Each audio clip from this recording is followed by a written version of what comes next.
Cubs Cast Corral. Yeah! Welcome to the Cubs Cast Corral. My name is Danny Rocket, here to tell you all the things you need to know that were on the Cubs podcast this week.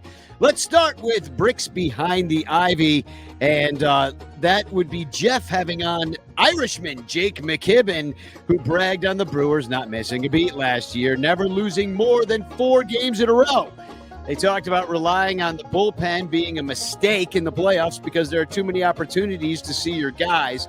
And when discussing Craig Counsell, did you know that he had the most sack bunts ever last year? I'm looking at you, PCA, but he subbed more with Milwaukee. The line of the show is when he said Nico Horner with 2 broken wrists probably performs better than Nick Madrigal. On the Cubs PS Plus podcast, Mike Waller had on Iowa Cubs broadcaster Alex Cohen, who talked about being in tune with each individual fan base and talking about what each individual fan base might want to hear on any given day. And he changes his broadcast accordingly. And he says getting better just takes lots of reps and time, and you have to be biased, but not unfair. Alex said that the talent level jump from AAA to the bigs is a wider chasm than rookie ball to AAA. And he also pointed out that the Cubs have no third baseman except for Matt Shaw, who's coming from AAA. On the ReKap podcast, Jed Hoyer joined Cap and Gordo and said he regrets non-tendering Kyle Schwarber.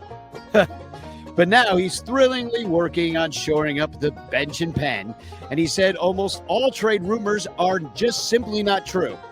Said the Cubs are in a better position with their TV money than other teams, and that ownership would definitely greenlight a big deal at the deadline. So that's good to hear. Gordo said the Cubs should be favorites to win the division, to which Hoyer lamented that unlike in the past, there are no bad teams to beat up on anymore.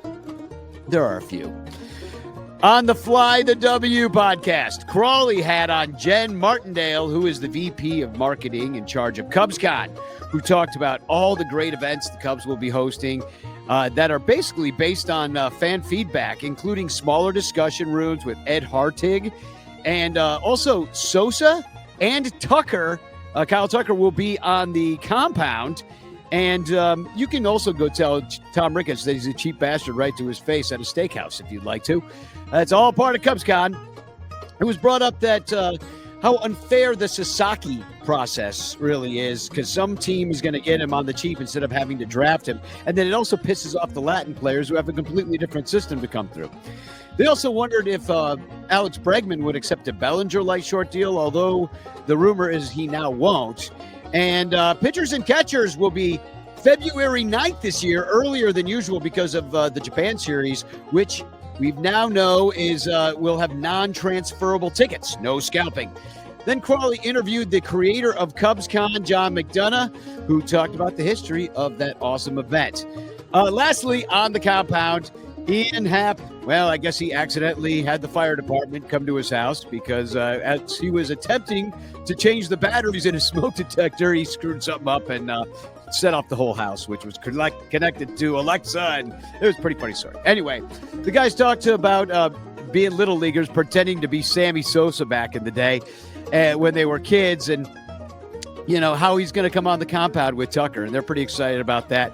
They also argued that the Cubs' Japanese players are just as good as the Dodgers' Japanese players. And they did laugh at Cubs fans for not thinking that Sasaki was really out on us because it wasn't reported by a beat reporter, but just some random guy.